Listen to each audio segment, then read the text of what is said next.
Bismillahirrahmanirrahim. Assalamu alaikum. Hello everyone. I am Dr. Tayyaba and I warmly welcome you all to my OPD session. याद रखिए, remedy का नाम याद करना ही काफ़ी नहीं होता। सबसे ज़रूरी बात है ये समझना कि कौन सी रेमेडी किस तरह के पेशेंट में, किस कंडीशन में और किस पर्पज़ से चुनी जाती है। अब बात करते हैं इलेक्ट्रोहोम्योपैथी के दूसरे इंपॉर्टेंट ग्रुप की, जिसका नाम कैंसरस ग्रुप है। बहुत से स्टूडेंट सिर्फ इसका नाम सुनकर घबरा जाते हैं और सोचते हैं कि शायद ये सिर्फ कैंसर के लिए है, लेकिन ऐसा नहीं है। कैंसरस ग्रुप का मतलब सिर्फ कैंसर नहीं होता। इलेक्ट्रोहोम्योपैथी के ट्रेडिशनल कॉन्सेप्ट के अकॉर्डिंग ये ग्रुप उन क्रोनिक बीमारियों में इस्तेमाल किया जाता है जो लंबे समय से बॉडी में चल रही हों।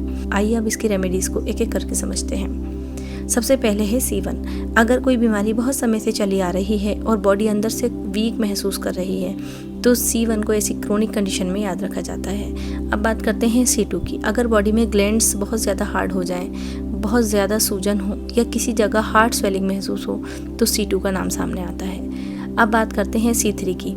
स्किन के पुराने अल्सर, देर से भरने वाले घाव या लंबे समय से चल रही स्किन प्रॉब्लम में C3 को सपोर्टिव रेमेडी माना जाता है। अब बात करते हैं C4 की। जब बॉडी के अंदर के टिश्यूज़ लंबे समय से किसी प्रॉब्लम का सामना कर रहे होते हैं और रिकवरी भी धीरे धीरे हो रही होती है, तब C4 को याद रखा जाता है। अब बात करते हैं C5 की। अगर पुरानी बीमारी बार बार वापस आ रही हो या पूरी तरह ठीक होने में समय लगता तो C5 को ऐसी कंडीशन में इस्तेमाल किया जाता है। अब बात करते हैं C6 की। C6 का मकसद बॉडी के सेल्स और टिश्यूज़ को सपोर्ट देना माना जाता है ताकि बॉडी अपनी रिपेयर प्रोसेस को बेहतर तरीके से कर सके। अब आते हैं C10 पर। जब केस पुराना हो, सिम्टम्स लंबे समय से बने हुए हों और बॉडी को लंबे समय तक सपोर्ट की ज़रूरत हो तो C10 को याद रखा जाता है। अब बात करते हैं C13 की। अगर ग्लैंड्स, फाइब्रस टिश्यूज़ या पुरानी गांठ जैसी कंडीशन की बात हो तो C13 का नाम भी कैंसरस ग्रुप की इंपॉर्टेंट रेमेडीज़ में लिया जाता है। अगर मैं कैंसरस ग्रुप को सिर्फ एक लाइन में समझाऊं तो मैं कहूँगी, जहाँ बीमारी पुरानी हो जाए और बॉडी अंदर से कमज़ोर पड़ने लगे और टिश्यूज़ को सपोर्ट की ज़रूरत हो, वहाँ कैंसरस ग्रुप को याद रखा जाता है। याद रखिए, हर पुरानी बीमारी को सिर्फ दबाना नहीं बल्कि उसकी जड़ को समझना एक अच्छे प्रैक्टिशनर की पहचान होती है। अब बात करते हैं वेनेरियो ग्रुप की। ये नाम सुनकर कई स्टूडेंट थोड़ा कंफ्यूज हो जाते हैं, लेकिन इसे समझना बिल्कुल आसान है। अगर मैं एक लाइन में कहूँ तो वेनेरियो ग्रुप का ज़्यादा relation urinary system, reproductive system और सेक्सुअल हेल्थ से माना जाता है। या रिप्रोडक्टिव ऑर्गन्स की बात आती है, वहाँ इस ग्रुप की रेमेडीज़ को पढ़ा जाता है। अब एक एक रेमेडी को समझते हैं। अब बात करते हैं C15 की। अगर यूरिनरी सिस्टम में बार बार इन्फेक्शन हो, पेशाब करते समय जलन हो, यूरिन से जुड़ी कोई भी तकलीफ हो तो C15 का नाम लिया जाता है। अब आते हैं C17 पर। अगर रिप्रोडक्टिव ऑर्गन्स में पुरानी वीकनेस हो, बार बार इन्फेक्शन होता हो या लंबे समय से कोई क्रोनिक प्रॉब्लम चली आ रही हो तो ऐसी कंडीशन में C15 को याद रखा जाता है। अब बात करते हैं वेन1 की। वेनेरियो ग्रुप की एक बहुत इंपॉर्टेंट रेमेडी मानी जाती है। इसका इस्तेमाल मेल और फीमेल रिप्रोडक्टिव सिस्टम को सपोर्ट देने के लिए किया जाता है। जहाँ यूरिनरी और रिप्रोडक्टिव सिस्टम दोनों अफेक्टेड हों, वहाँ वेन1 का नाम सामने आता है। अगर आपको वेनेरियो ग्रुप सिर्फ एक लाइन में याद रखना हो तो इतना याद रखिएगा, जहाँ यूरिन, किडनी, ब्लैडर या रिप्रोडक्टिव सिस्टम की बात होगी वहाँ वेनेरियो ग्रुप को याद किया जाएगा। एक ज़रूरी बात ध्यान रखिए, सिर्फ किसी डिजीज़ का नाम देखकर रेमेडी नहीं चुननी चाहिए। एक अच्छे इलेक्ट्रोहोम्योपैथी प्रैक्टिशनर की पहचान होती है कि वो पेशेंट की पूरी कंडीशन, सिम्टम, बॉडी नेचर को समझकर रेमेडी सिलेक्ट करें। याद रखिए, इल्म सिर्फ याद करने से नहीं आता बल्कि समझने और सही जगह इस्तेमाल करने से आता है। अब बात करते हैं पेट्रोल ग्रुप की। इस ग्रुप का नाम सुनकर कई स्टूडेंट कंफ्यूज हो जाते हैं, लेकिन इसे याद रखना बहुत आसान है। अगर मैं एक लाइन में समझाऊं तो पेट्रोल ग्रुप का सीधा रिलेशन हमारे रेस्पिरेटरी सिस्टम यानी नाक, कान, गला और फेफड़ों से माना जाता है। जब किसी पेशेंट को बार बार खांसी हो, सांस लेने में तकलीफ हो या चेस्ट में इन्फेक्शन हो तो इलेक्ट्रोहोम्योपैथी में इस ग्रुप की रेमेडीज़ को पढ़ा जाता है। अब एक एक रेमेडी को समझते हैं। सबसे पहले है P1। अगर किसी पेशेंट को गले में खराश हो, हल्की खांसी हो या सर्दी की शुरुआत हो रही हो तो P1 को ऐसी कंडीशन में याद रखा जाता है। अब बात करते हैं P2 की। जब इन्फेक्शन चेस्ट तक पहुंच जाए, ब्रोंकाइटिस हो या बलगम की वजह से परेशानी हो तो P2 का नाम सामने आता है। अब बात करते हैं P3 की। अगर फेफड़े कमज़ोर हों, पुरानी खांसी हो या लंबे समय से सांस से जुड़ी तकलीफ चल रही हो तो P3 को सपोर्टिव रेमेडी माना जाता है। अब बात करते हैं P4 की। अगर पेशेंट को अस्थमा हो, सांस फूलती हो या ब्रीदिंग में डिफ़िकल्टी महसूस होती हो तो P4 को इस तरह की कंडीशन में याद रखा जाता है। अगर आपको पेट्रोल ग्रुप को सिर्फ एक लाइन में याद रखना है तो इतना याद रखिए, जहाँ सांस, गला, खांसी और फेफड़ों की बात होगी वहाँ पेट्रोल ग्रुप को याद किया जाएगा। और एक ज़रूरी बात, हर खांसी एक जैसी नहीं होती और हर पेशेंट को एक ही रेमेडी नहीं दी जाती। सबसे पहले ये समझना ज़रूरी है कि परेशानी कहाँ है, गले में, ब्रोंकाई में या लंग्स में। उसके बाद सही रेमेडी का चुनाव किया जाता है। अब बात करते हैं इलेक्ट्रोहोम्योपैथी के एक बहुत ख़ास ग्रुप की, और वो है इलेक्ट्रिसिटी ग्रुप। जब स्टूडेंट इसका नाम पहली बार सुनते हैं तो अक्सर पूछते हैं, मैम क्या इसमें करंट होता है? मेरा जवाब होता है नहीं। यहाँ इलेक्ट्रिसिटी का मतलब बॉडी की नेचुरल एनर्जी, नर्व्स और पेन रिलीफ के कॉन्सेप्ट से लिया जाता है। इलेक्ट्रोहोम्योपैथी में इन रेमेडीज़ का यूज़ ज़्यादातर एक्सटर्नल एप्लीकेशन के लिए बताया जाता है, जहाँ दर्द हो, नसों में तकलीफ हो, चोट हो, सूजन हो या ब्लड फ्लो को सपोर्ट देना हो, वहाँ इन रेमेडीज़ को इस्तेमाल किया जाता है। चलिए अब एक एक रेमेडी को समझते हैं। सबसे पहले बात करते हैं रेड इलेक्ट्रिसिटी या RE की। अगर किसी जगह ब्लड सर्कुलेशन कम हो, ठंडापन महसूस हो या दर्द हो या ब्लड फ्लो को सपोर्ट देने की ज़रूरत हो तो रेड इलेक्ट्रिसिटी को याद रखा जाता है। अब आते हैं ब्लू इलेक्ट्रिसिटी पर। कहीं भी दर्द हो, नसों में दर्द हो, जलन हो, पेशेंट को बेचैनी हो तो ब्लू इलेक्ट्रिसिटी का नाम सबसे पहले लिया जाता है। इसे पेन रिलीफ के नाम से भी जाना जाता है। अब बात करते हैं ग्रीन इलेक्ट्रिसिटी की। अगर मसल्स, जॉइंट्स या लिगामेंट्स में दर्द है, खिंचाव है तो ग्रीन इलेक्ट्रिसिटी को ऐसी कंडीशन में इस्तेमाल किया जाता है। अब बात करते हैं वाइट इलेक्ट्रिसिटी की। ये जनरल पर्पस इलेक्ट्रिक रेमेडी मानी जाती है। छोटे मोटे दर्द, हल्की फुल्की सूजन या बॉडी के अलग अलग हिस्सों में एक्सटर्नल एप्लीकेशन के लिए इसे याद किया जाता है। अब बात करते हैं येलो इलेक्ट्रिसिटी की। येलो इलेक्ट्रिसिटी का इस्तेमाल ख़ास तौर पर नर्व पेन और बॉडी के राइट पार्ट पर किया जाता है। येलो इलेक्ट्रिसिटी का इस्तेमाल ख़ास तौर पर नर्व पेन के लिए किया जाता है। बेसिकली बॉडी के राइट पार्ट में अगर कोई भी पेन है तो वहाँ पर भी इसका इस्तेमाल किया जाता है। अब बात करते हैं APP की। ये स्किन की क्लीनिंग, स्किन की केयर और एक्सटर्नल एप्लीकेशन के लिए इस्तेमाल की जाने वाली एक बहुत इंपॉर्टेंट रेमेडी मानी जाती है।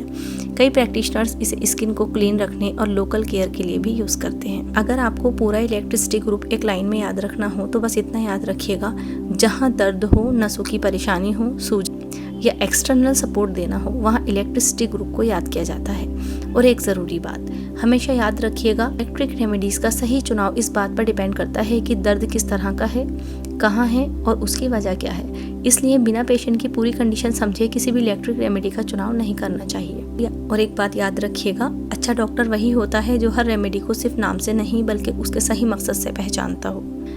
अब बात करते हैं वर्मीफ्यूगो ग्रुप की। नाम शायद आपने पहले भी कई बार सुना होगा। अगर मैं इसे एक लाइन में समझाऊं तो वर्मीफ्यूगो ग्रुप का ज़्यादातर रिलेशन हमारे डाइजेस्टिव सिस्टम और इंटेस्टाइनल वॉर्म यानी पेट के कीड़ों से माना जाता है। कई बार पेशेंट बार बार पेट दर्द, भूख कम लगना, पेट फूलना या बच्चों में कीड़ों की शिकायत लेकर आते हैं। ऐसी कंडीशन को समझने के लिए वर्मीफ्यूगो ग्रुप की स्टडी बहुत ज़रूरी है। अब इसकी रेमेडीज़ को एक एक करके समझते हैं। सबसे पहले बात करते हैं वर1 की। वर1 को उन कंडीशंस में याद रखा जाता है जहां पेट के कीड़ों की वजह से परेशानी हो, जैसे पेट दर्द, भूख कम लगना, पेट में बेचैनी या वॉर्म इन्फेस्टेशन से जुड़ी तकलीफ़ें। अब बात करते हैं वर2 की। अगर कीड़ों की वजह से डाइजेशन इफेक्ट हो रहा हो, बॉडी में वीकनेस हो रही हो या बार बार पेट की शिकायत बन रही हो तो वर2 का नाम भी वर्मीफ्यूगो ग्रुप की इंपॉर्टेंट रेमेडीज़ में लिया जाता है। अगर आपको वर्मीफ्यूगो ग्रुप सिर्फ एक लाइन में याद रखना हो तो बस इतना याद रखिएगा, जहाँ पेट के कीड़ों और डाइजेशन की बात होगी वहाँ वर्मीफ्यूगो ग्रुप को याद किया जाएगा। और एक ज़रूरी बात हमेशा याद रखिएगा, हर पेट का दर्द मतलब सिर्फ वॉर्म्स नहीं होता, इसलिए सिर्फ सिम्टम देखकर कोई भी रेमेडी नहीं चुनना चाहिए। पहले पेशेंट की पूरी हिस्ट्री लीजिए, उसकी कंप्लेन और ज़रूरत पड़ने पर इन्वेस्टिगेशन को समझना ज़रूरी होता है। उसके बाद ही सही रेमेडी का चुनाव किया जाता है।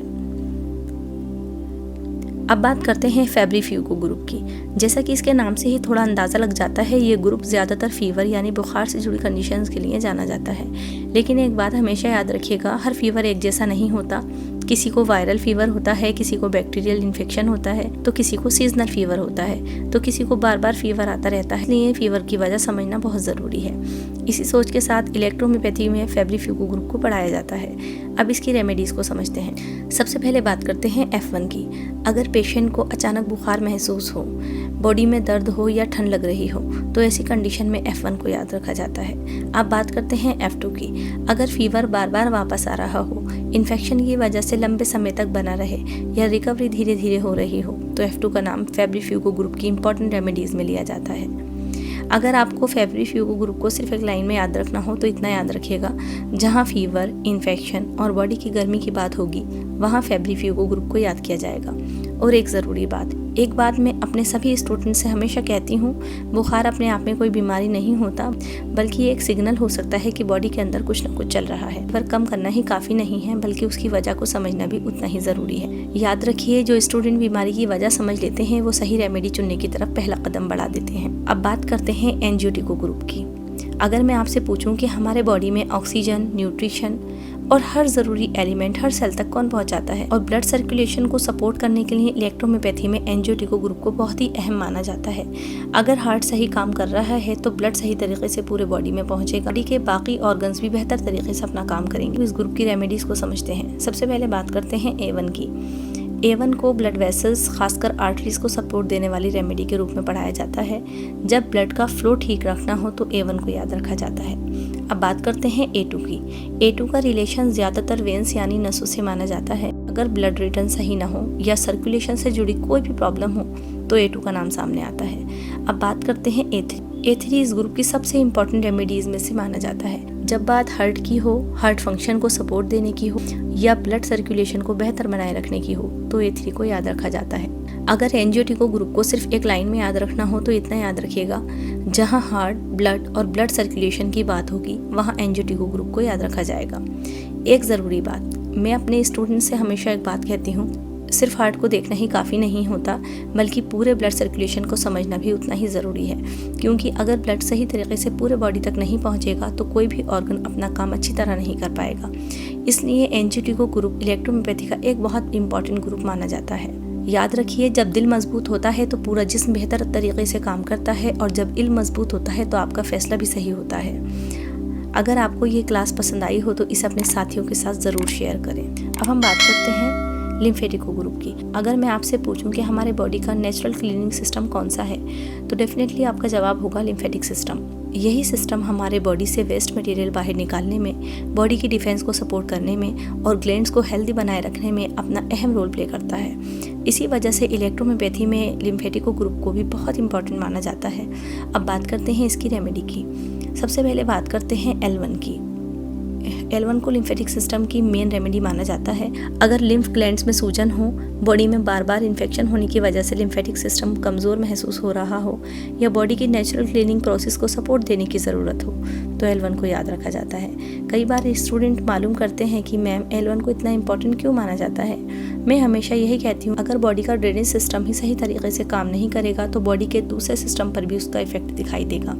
इसलिए लिम्फेटिक सिस्टम को समझना और L1 की भूमिका को जानना हर इलेक्ट्रोहोम्योपैथी स्टूडेंट और प्रैक्टिशनर के लिए बहुत ज़्यादा ज़रूरी है। अगर आपको लिम्फेटिको ग्रुप सिर्फ एक लाइन में याद रखना हो तो सिर्फ इतना याद रखिएगा, जहां लिम्फ, ग्लैंड्स और बॉडी की नेचुरल क्लीनिंग की बात होगी वहां L1 को याद किया जाएगा। डियर लर्नर्स, अल्हम्दुलिल्लाह आज हमने इलेक्ट्रोहोम्योपैथी की 38 ट्रेडिशनल रेमेडीज़ का शॉर्ट इंट्रोडक्शन कंप्लीट कर लिया है।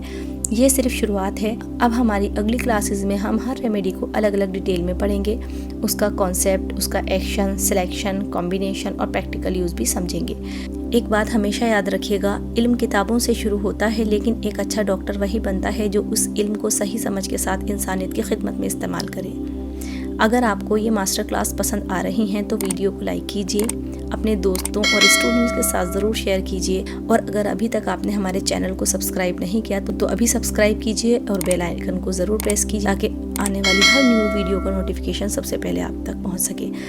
अल्लाह ताला से दुआ है कि अल्लाह ताला हमें ऐसा इल्म अता फरमाए जो हमारे लिए भी फ़ायदेमंद हो और पूरी इंसानियत के लिए भी। आमीन। बहुत बहुत शुक्रिया।